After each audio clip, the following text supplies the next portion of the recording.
Dans l'histoire de nos sociétés, on n'a jamais vu une exécution de masse échouer parce qu'il manquait des hommes de main. Il n'existe aucun exemple de génocide qui n'aurait pas eu lieu parce qu'il n'y avait pas assez de meurtriers. Ceux qui tuent dans les exécutions de masse sont en général des hommes qui auparavant avaient une activité et une vie tout à fait normale.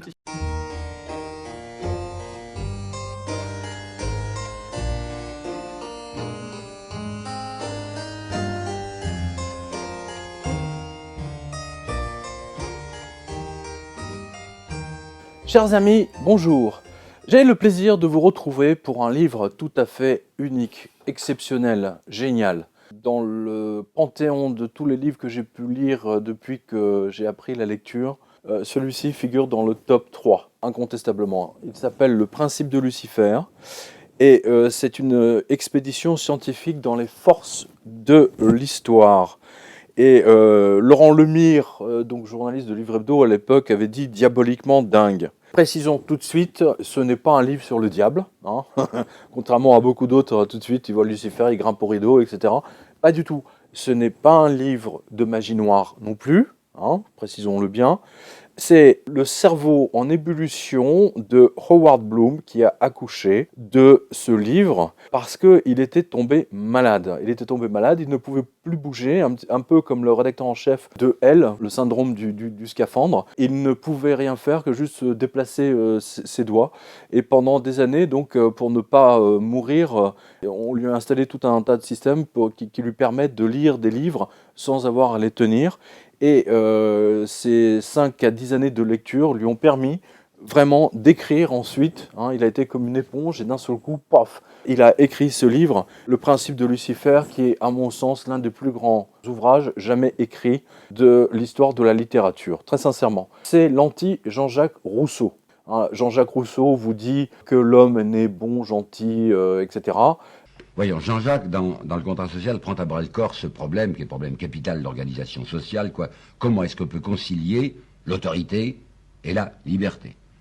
Il est évident qu'aucune société n'est concevable sans une autorité. Mais où la trouver, cette autorité? Où sera-t-elle légitime? Ben, Jean commence à partir d'une idée qui ne lui est pas particulière à lui. C'est une idée que vous trouvez même chez saint Thomas, à savoir ceci: aucun homme n'a sur son semblable une autorité naturelle. Ça veut dire que nous sommes tous pareils et qu'aucun homme n'est qualifié pour donner un ordre, pour imposer sa volonté aux autres. Ce qui fait que le système monarchique et le système oligarchique est répudié par Jean-Jacques. Alors, où trouver une autorité légitime? Jean-Jacques dit la seule autorité légitime, c'est celle de la volonté générale. Au fond de chaque individu, il y a une orientation spontanée vers le bien. Ce qui fait que ce qu'il nomme la volonté générale, c'est l'accord substantiel, l'accord naturel, l'accord instinctif, selon lui, de toutes les volontés dans la direction du bien. Vous avez connu les cours de récréation, vous avez vu la cruauté qui peut s'exercer dans les cours de récré alors que les enfants n'ont que 5 ou 6 ans ou 8 ans. Donc on ne peut pas vraiment dire que l'homme est né gentil, bon, doux comme un agneau, c'est pas vrai. Et justement, Howard Bloom, dans ce livre qui s'appelle très bien d'ailleurs, Le Principe de Lucifer, il explore et nous donne la réponse de ce qu'est le mal, ou du moins de la nature du mal. Alors vous avez un soi-disant penseur nommé Bernard-Henri Lévy, hein, qui a vaguement essayé de répondre, vous savez, qui vous parle tout le temps du mal, de l'empire du mal, machin, etc. Mais sans jamais apporter de réponse. De ce qui me paraît effectivement la question centrale là-dedans, le mal, et plus précisément, parce que c'est pas le mal, c'est le diable. Puisque Jésus lui dit, Jésus parle de Satan, il dit que Satan est entré en lui. Qu'est-ce que Satan? Ce sont les apôtres qui disent ça. Jésus ne le dit jamais. Bon, alors non, il dit l'un d'entre vous, l'un de vous est un démon. L'un de vous est un démon. Qu'est-ce que c'est que Satan?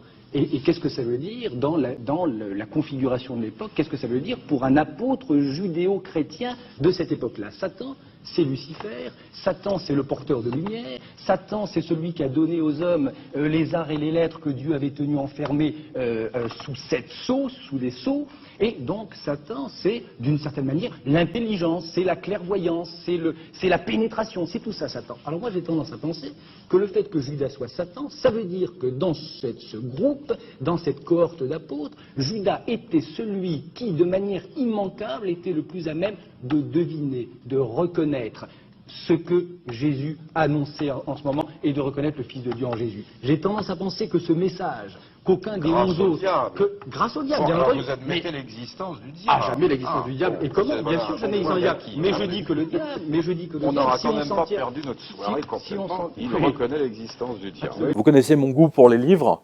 et je vous dis très sincèrement que lorsque vous aurez commencé ce livre, vous ne pourrez pas le reposer. 2, qu'il va vous exploser la cervelle. Il y en aura partout, du sol au plafond, hein, vous verrez. Et vous en parlerez à tout votre entourage. Et 3, c'est quelque chose qui modifie votre façon de voir le comportement des gens autour de vous, y compris le vôtre, hein, y compris votre propre comportement. On pourrait dire que c'est un livre de biologie comportementale. Hein, d'une certaine façon. Je ne suis pas certain que ça existe, mais enfin bon. Alors, que dit Bloom pour ce principe de Lucifer, hein? Il dit que la violence est au cœur de la nature, au cœur de l'homme, au cœur des forces qui gouvernent l'histoire. Et ce principe de Lucifer a trouvé son illustration la plus spectaculaire le 11 septembre 2001. Alors, pourquoi c'est très simple. C'est parce que ce livre est sorti avant le 11 septembre 2001. Il est sorti en 1998, je crois, ou 99. Et il y a eu des manifestations d'islamistes devant l'éditeur, hein, devant le siège de l'éditeur Atlantic Monthly, en disant que c'était un livre qui insultait l'islam. Franchement, moi, j'ai vraiment rien vu d'insultant pour l'islam. Ce livre fonctionne sur toutes les religions, pas que spécialement pour l'islam. Ça fonctionne très bien pour l'analyse de la manière dont le christianisme s'est répandu. Ça fonctionne très bien sur la manière dont le bouddhisme s'est répandu. Donc, il y a eu des manifestations tous les jours devant l'éditeur, jusqu'à ce qu'il y ait un premier attentat. Je me souviens plus, c'était un cheikh qui était borgne ou aveugle, mais c'était au rez-de-chaussée du World Trade Center. Et c'était, je crois, si mes souvenirs sont bons, 2 ans avant le grand attentat du 11 septembre. Alors, son livre est fascinant parce que nous avons tous vécu des expériences qui confirment les idées qu'il nous expose, hein, mais sans jamais avoir eu les clés pour les comprendre réellement. Alors, la lecture du principe de Lucifer se transforme alors en une grille acérée de décryptage du comportement social, exactement comme le génie de Freud a permis de comprendre l'origine des pulsions sexuelles et ce que nos pulsions sexuelles qui sont inscrites au plus profond de nos psychés nous poussent à faire. Le principe de Lucifer, c'est une expédition, c'est un safari scientifique dans les forces de l'histoire. Vous apprendrez plus de choses dans ce livre que sur les 200 ou 300 livres que vous avez lus jusqu'à présent. Et je peux vous assurer que moi qui en ai lu des milliers, il m'a bluffé. Voilà. C'est l'un des rares livres du genre qui se lit en plus avec la facilité d'un véritable roman policier, parce que Howard Bloom nous entraîne de manière progressive.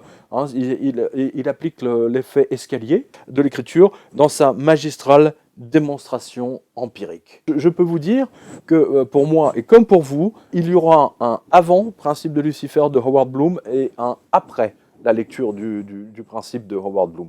C'est incontestable. Howard Bloom est un génie. Every poison is an opportunity waiting to happen. Carbon dioxide is one of the greatest opportunities I've ever seen in my life because that's what our fuels are made of. Carbon. Oxygen, the stuff we find absolutely indispensable, was the poison. We are here because of the power of previous life forms, our ancestors, to take toxic waste and turn it into an opportunity. We're the only life forms that can take ecosystems the 8.5 minutes it takes to get above our heads, to get beyond the atmosphere of this planet. We are the saviors and the spreaders of life. And if we accept that mission, we will do something magnificent and glorious. If we turn it down because we think we're living in a prison, a spaceship Earth, we will be doing an enormous disservice to nature who made us, an enormous disservice to change, an enormous disservice to life. Vous allez voir une série de critiques de la part des plus grands journaux américains, de tous les journalistes d'ailleurs qui l'ont lu. La presse française a été très timide, évidemment. Le principe de Lucifer, vous pensez bien, c'est pas un titre dont on peut parler. Hein. Toujours est-il que les Français ont plébiscité ce livre, puisque maintenant ça fait à peu près 14 ans qu'il est publié chez nous. Il continue régulièrement ses sorties, surtout en septembre-octobre, parce que beaucoup de professeurs, effectivement, donnent ce livre à lire à leurs élèves. Je ne vais pas vous dévoiler le livre. Je vais simplement vous parler du protocole, pour vous donner juste une petite idée, et de l'ordre, de ce qu'on appelle l'ordre de préséance. Alors, l'ordre de préséance, et on peut dire que c'est là-dessus que repose toute la démonstration, entre autres, de Howard Bloom. L'ordre de préséance, c'est quand vous avez un poulailler, et vous avez peut-être vu ça avec vos grands-parents ou avec vos parents, si vous mettez donc dans un poulailler déjà existant avec 30 poules, et que vous en ajoutez une nouvelle, il y a un ordre social qui s'impose immédiatement dans la nature. Cette dernière poule va se faire massacrer. Elle sera la dernière à manger. Toutes les autres l'empêcheront de pouvoir se servir de graines, etc. Et cet ordre de préséance, cette violence de cet ordre de préséance, que vous pouvez observer partout, pas seulement chez les poules, vous l'observez bien entendu dans les plus grands protocoles de l'Élysée, de Buckingham Palace, du président des États-Unis, dans les grands dîners, vous savez, dans les dîners d'État. Et surtout, on se souvient, enfin en tout cas moi j'ai souvenir d'un article du Canard enchaîné qui concernait notamment Valéry Giscard d'Estaing, qui avait modifié l'ordre de préséance de l'Élysée afin que personne ne puisse manger avant lui, c'était ou même avant sa femme, ce qui était tout à fait étonnant. Bref, l'ordre de préséance est la clé de la nature. Vous pouvez l'observer. Cette clé de la préséance qui existe partout existe également dans notre société. Simplement, un phénomène a eu lieu qui s'appelle 1789, où les révolutionnaires français donc, ont tué très symboliquement et en même temps très pratiquement Dieu, ou du moins la représentation divine de Dieu, qui était Louis XVI à l'époque, parce qu'il tenait son pouvoir d'origine considéré comme divine. Ce tableau montrant Louis XVI et des Français dans la misère vaut tous les discours. En ce début de 1789, le pays ne va pas bien. L'hiver est glacial, la famine guette, la situation économique est catastrophique. Louis XVI est contraint de réunir les États généraux et il le fait la mort dans l'âme. Il estime qu'il n'a pas de compte à rendre à ses sujets. Le premier ami de mon peuple que je me fais gloire de commander par droit divin. Et les révolutionnaires français donc ont installé l'égalité, c'est-à-dire que tout le monde est égal, c'est l'égalité partout, tout le monde est au même niveau. Or, vous comme moi, savons pertinemment que c'est tout à fait faux. Voilà. Vous êtes en voiture et d'un seul coup, vous avez des sirènes qui retentissent derrière vous, vous avez des motards qui commencent à taper sur toutes les voitures pour laisser passer on ne sait quel ministre ou éventuellement le président de la République. Donc déjà, vous voyez que même en République française, l'égalité s'arrête uniquement, si vous voulez, sur la devanture des mairies. Liberté, égalité, fraternité, mais pas dans la circulation quand un ministre ou un ambassadeur arrive. Et je ne vous parle même pas de l'ordre de préséance qui accompagne le maître du monde actuel, le président des États-Unis, puisque je m'en souviens pour l'avoir couvert en tant que journaliste, j'avais vu arriver le cortège présidentiel américain, je crois que c'était à Los Angeles, et bien j'ai vu à peu près 50 ou 70 voitures, des services spéciaux, des unités médicalisées, des voitures blindées, les unes après les autres. C'est pour moi du jamais vu. Hollande, quand il sort de l'Élysée avec ses 2-3 voitures, c'est vraiment, ça le fait pas.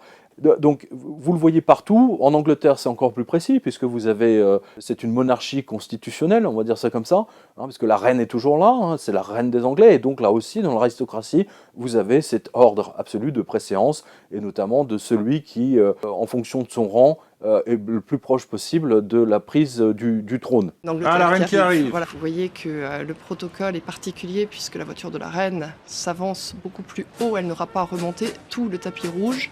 Certainement une élégance à cette monarque de 88 ans qui en est à sa 5e visite d'État, qui est venue pendant de nombreuses commémorations. Élisabeth II qui avait à l'époque du débarquement 18 ans. Pourquoi je vous conseille de lire ce livre ? Parce que cela va vous aider. Cela va vous aider dans votre environnement professionnel. Les guerres de bureau, vous les avez tous observées. Les guerres entre les services, vous les avez tous observées. Que vous soyez à la Poste, à la SNCF, chez IBM, à BNP Paribas ou dans une PME au fin fond de la Creuse ou de la Lozère, les mêmes principes, les mêmes systèmes organisationnels se répliquent. Et là, vous allez voir également un autre élément qui s'appelle le même.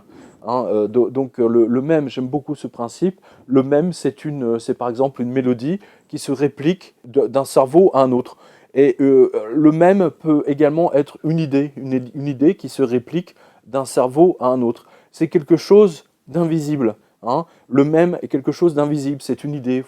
L'idée n'existe pas, elle existe uniquement éventuellement écrite en quelques lignes sur un livre, mais surtout elle ne prend sa matérialisation que dans votre cerveau et dans le mien. Et pourtant, ce sont ces mèmes-là qui gouvernent l'histoire. C'est pour ça justement qu'on parle d'un livre qui explore justement les forces qui gouvernent l'histoire. Vous allez voir, vous allez accompagner des bataillons, comme vous allez accompagner des microbes, comme vous allez accompagner des bactéries en ordre de marche pour conquérir une surface, pour conquérir un pays, pour conquérir des steppes ou pour simplement prendre la femme du voisin, tout simplement.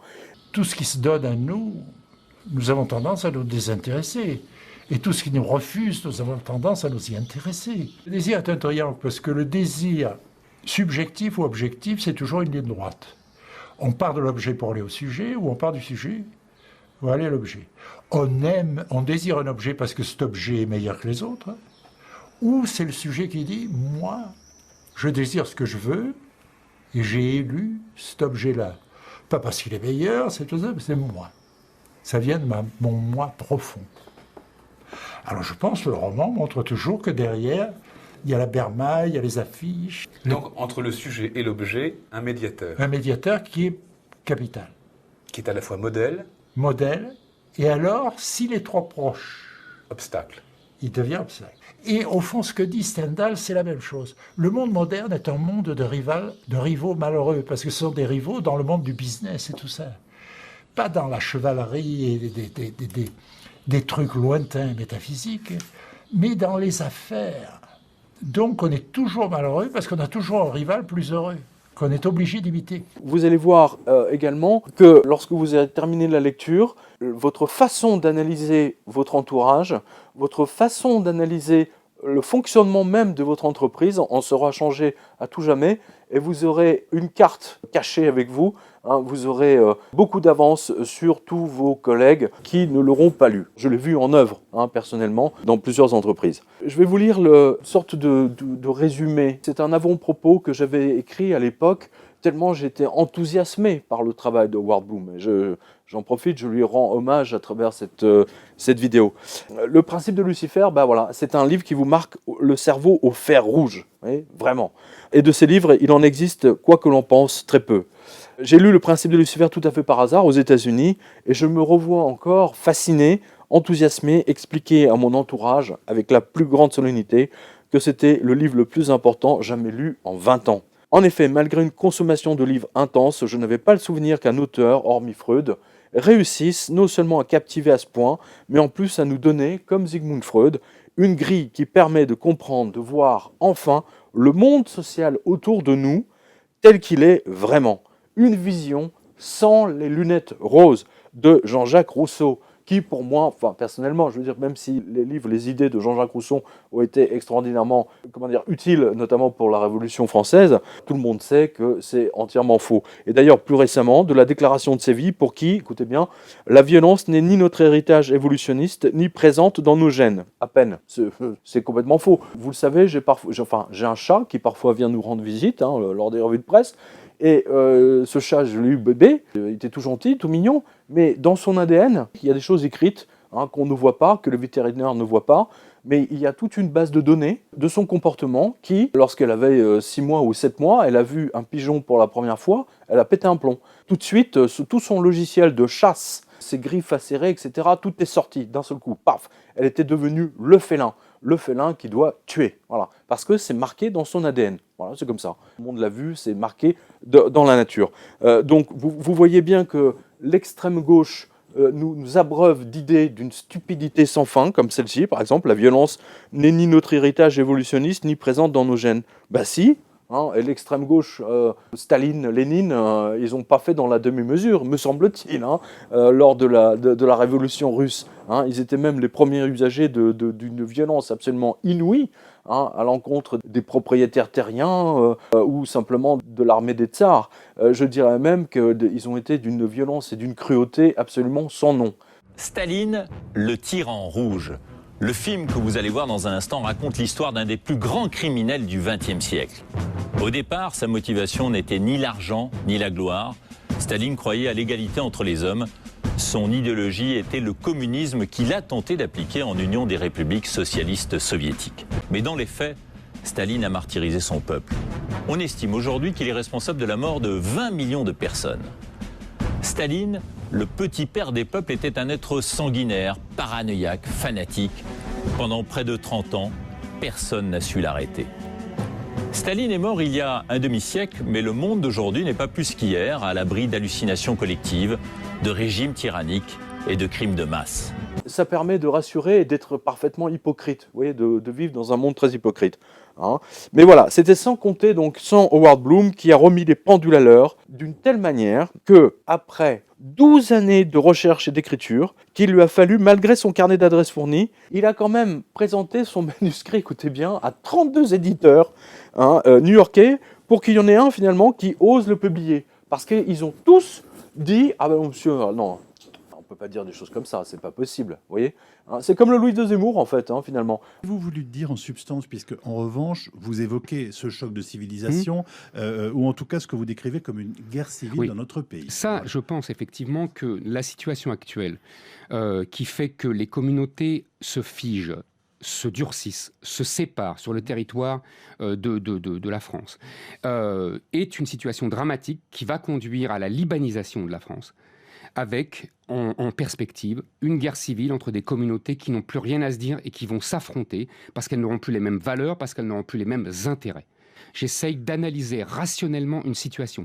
Et je veux dire que là, il y a eu quand même, il faut revenir à l'origine, c'est Jean-Luc Mélenchon qui a traduit une interview alors qu'il reconnaît lui-même qu'il ne parle pas italien et qui a fait monter ça avec des médias complaisants qui n'ont même pas vérifié leurs sources, qui ont préféré les leçons de morale et les bûchers, me mettre sur le bûcher médiatique plutôt que de vérifier simplement ce qu'a fait le Figaro. C'est des méthodes staliniennes. Enfin, pour un ancien trotskiste, c'est un peu un retour aux sources. Ah non, on ne peut pas dire des choses comme ça. Et puis, alors, on va vous condamner. Bref, 32 éditeurs pour qu'il y en ait un. C'est un best-seller absolu, extraordinaire. Les auteurs qui ont lu du Bloom, après, ne peuvent plus décrocher. À ce jour, les 2 livres sont à plus de 100 000 exemplaires, car il s'agit bien d'une révolution, au même titre que le furent les livres de Darwin et de Freud. Après des débuts timides, Le principe de Lucifer est devenu un livre culte au point qu'un journaliste anglais, à sa lecture, écrivit « J'ai rencontré Dieu, il habite à Brooklyn ». Que des groupes de rock samplent des passages de son livre lus à haute voix afin de les intégrer dans leur rythme et que des professeurs émérites de Cambridge, de Stanford, de UCLA, entre autres, endossent officiellement son travail. Donc vous la verrez dans la revue de presse. Aucun écrivain contemporain n'a bénéficié avant lui d'un tel hommage. Cioran, un auteur pour lequel j'ai beaucoup d'affection, a dit qu'un livre qui laisse le lecteur pareil à ce qu'il était avant de le lire est un livre raté. 100% d'accord avec M. Cioran. Dieu qu'il avait raison, Cioran. On peut dire qu'il y a 2 étapes pour les lecteurs du principe de Lucifer, le avant et le après. Et très peu d'entre eux ont regretté de l'avoir lu. De plus, comme avec un véritable livre diabolique, une fois qu'on l'a lu, on n'ose plus y retoucher, mais on jette des coups d'œil furtifs à la bibliothèque pour vérifier tout de même s'il n'a pas quitté sa place. Normal pour un livre aussi puissant. Il pourrait disparaître, surtout avec un titre aussi extravagant. Copernic a déclaré que la Terre tournait autour du Soleil. Darwin a mis en pièces la Bible. Freud a révélé la sexualité omniprésente. Mais que dit Bloom de si révolutionnaire? Il dit tout simplement que la violence est en réalité un outil. La violence est un outil fondamental de la nature pour nous améliorer. Ah oui, là, ça choque. Ça, c'est clair que ça va pas. Nous avons récemment fait 2 découvertes fondamentales. D'une part, nous nous sommes rendus compte que les comportements criminels ne dépendaient pas principalement des gènes, mais bien plus de facteurs environnementaux. Mais ces influences externes altèrent le cerveau dès le plus jeune âge. Et si rien n'est entrepris pour les contrer, ces changements s'ancrent profondément entre l'âge de 4 et 7 ans, comme s'ils étaient d'origine génétique. Aux années noires de l'ère coloniale qui régissait l'ancien Congo belge, ont succédé plusieurs décennies de violences qui ont laissé de profonds stigmates. Thomas Elbert est un neuropsychologue allemand. Il se consacre depuis des années à l'étude des penchants meurtriers chez l'être humain. Nous voulons comprendre pourquoi les crimes perpétrés dans cette région sont aussi cruels, aussi brutaux. Les armes et l'argent affluent en provenance de l'étranger. Le pays compte en outre un nombre effrayant d'enfants soldats. Ce qui nous intéresse, c'est de savoir ce qui se passe chez ces enfants. Pourquoi deviennent-ils des meurtriers? Pas simplement des combattants, mais des machines à tuer. La population civile est la principale victime de ces affrontements. Selon les estimations officielles, entre 3 et 5 millions de personnes sont mortes au cours des 10 dernières années. Quantité de femmes ont été violées. Thomas Elbert a travaillé sur les victimes de violences dans différentes zones de guerre avant de s'intéresser à ceux qui les commettent. Qu'avez-vous ressenti la première fois que vous avez tué quelqu'un? Je me sentais à l'aise. C'est vrai que des gens mouraient, mais ça ne me posait pas de problème. Au cours de notre évolution, nous sommes devenus des chasseurs, mais pas nécessairement des chasseurs d'hommes. La question est la suivante. D'où provient cette inhibition qui nous retient de tuer nos congénères? Ce qu'on a pu constater, c'est que cette inhibition est provoquée par des fonctions cognitives supérieures, telles que la pensée, l'éducation, l'enseignement de la morale. Il faut apprendre à un enfant qu'il y a des limites. Dans un monde judéo-chrétien qui nous dit que l'homme est gentil, c'est la société qui le rend mauvais, cela fait effectivement désordre. Bloom démontre donc méticuleusement le contraire et avec un talent tel qu'il nous rappelle furieusement le mal français d'Alain Pierrefitte, mais un mal d'un tout autre genre. Bloom a repris le flambeau où s'est arrêté le professeur Laborie. Le principe de Lucifer est une version puissance 1000 et mise à jour du merveilleux film d'Alain Resnais, Mon oncle d'Amérique. Ici, j'étais sûr qu'il y avait un coffre enterré avec un trésor. Je m'étais procuré une pioche et je creusais, je cherchais. J'y passais des journées. J'entendais tout le temps parler d'un oncle, un frère de ma grand-mère qui était parti en Amérique. J'étais sûr qu'il reviendrait pour me dire où se trouvait le trésor. Pour moi, le roi de l'or, c'était lui. Mon oncle d'Amérique. Ils ont tout déménagé. Qui ça, il? Oui, bien sûr, vous pouvez compter sur moi. La race blanche, la plus parfaite des races humaines, habite surtout l'Europe, l'ouest de l'Asie et l'Amérique. Et